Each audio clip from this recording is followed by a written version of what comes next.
সব সন্তানই বাবা মার কাছে খুব প্রিয়, আর তাদের সুন্দর একটা জীবন দেওয়ার জন্য বাবা মায়ের কিন্তু আপ্রাণ চেষ্টা।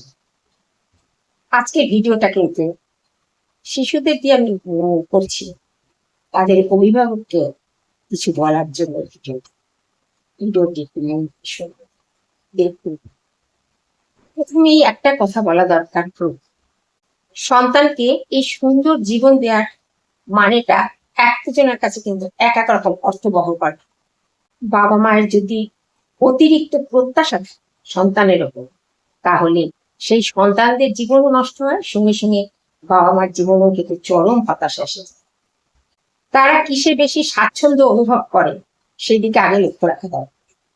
অযথা প্রতিযোগিতার মধ্যে যাবে না, কার ছেলে কত দামি স্কুলে পড়ছে, কে কত বেশি নম্বর পেল, তুই কেন পেলি না, আরো আরো অনেক কিছু বলে থাকেন অভিভাবক।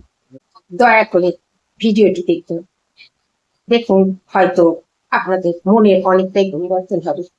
আপনাদের প্রত্যাশা কতটা ক্ষতি করতে পারে সে সম্বন্ধে হয়তো বুঝতে পারবেন। এটা এই ভিডিওটি আমি সম্পূর্ণ আমার নিজের অভিজ্ঞতা থেকে তৈরি করেছি। ভালো লাগলে আর বুঝতে পারেন আমাকে কমেন্ট করুন প্লিজ। চলুন ভিডিওটি আসা যাক। সন্তানকে অন্যদের তুলনায় হীন বা উচ্চ মনে করার কিন্তু কোনো কারণ নেই। নিজের সন্তানকে কখনো কারোর সাথে তুলনা করবেন, তার কারণ প্রত্যেকটা মানুষই কিন্তু আলাদা। প্রত্যেকটা মানুষের মধ্যে স্বতঃস্ফূর্তভাবে যে জিনিসগুলো বেড়ে ওঠে সেটাই কিন্তু ঠিক। দেখুন, কেউ পড়াশোনা ভালো, কেউ খেলাধুলায় ভালো, কেউ গান বাজনায় ভালো, কেউ বা ছবি আঁকতে ভালো।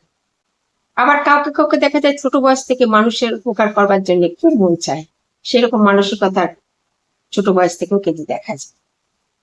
মানুষের পাশে থাকবে এই ধরনের একটা মানসিকতা তৈরি। সেই কারণে অন্যের সন্তানকে দেখে নিজের সন্তানকে কখনো হীন বা উচ্চমানের মনে করবার কোনো, শুধু এটা ভাবা দরকার আজ যে পিছিয়ে আছে তাকে উৎসাহ দিতে হবে এগিয়ে যাওয়ার জন্য, কিন্তু কারোর সাথে কখনো তুলনা করে। বারবার সন্তানকে কখনো এই কথাও বলা উচিত নয়, তুমি ওর মতো কেন হতে পারলে না, ও কত সুন্দর পড়াশোনা করে কত ভালো রেজাল্ট করেছে, এই কথা কখনোই বলা উচিত নয়। বরং এই কথা বলুন, গতকাল তুমি যথেষ্ট ভালো করেছো, আগামীকাল তোমাকে আরো একটু ভালো করতে হবে, দেখবেন সে উৎসাহ। আর যদি কারোর সাথে তুলনা করে আপনি বলেন, তাহলে তার মনটাও ভেঙে যাবে, আত্মবিশ্বাস তৈরি হবে।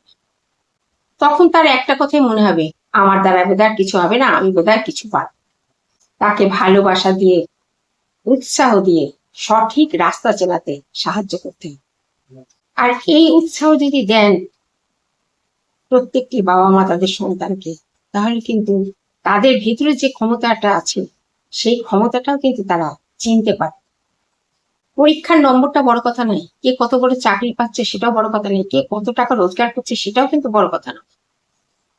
প্রত্যেকে যদি আমরা এইটা ভাবতে পারি যে আমাদের সন্তানকে আমরা কতটা ভালো মানুষ তৈরি করতে পেরেছি, কতটা কর্তব্যপরায়ণ দায়িত্বশীল তৈরি করতে পেরেছি, অন্যদের সম্মান শ্রদ্ধা এগুলো করতে শেখাতে পেরেছি কিনা, এটাই কিন্তু আগে দেখা দরকার। সাফল্য কিন্তু শুধু অর্থ আর ডিগ্রি দিয়ে আসে না। এই যে গুণগুলো, শ্রদ্ধা, দায়িত্বশীল, কর্তব্যপরায়ণ, ভদ্র, নম্র আচরণ, এগুলোও কিন্তু সাফল্যের একটা অংশ। কিন্তু তাকে সেরা হয়ে উঠতে সাহায্য করুন। প্রত্যেক বাবা মায়ের কাছে সন্তান কিন্তু গর্বের বিষয়।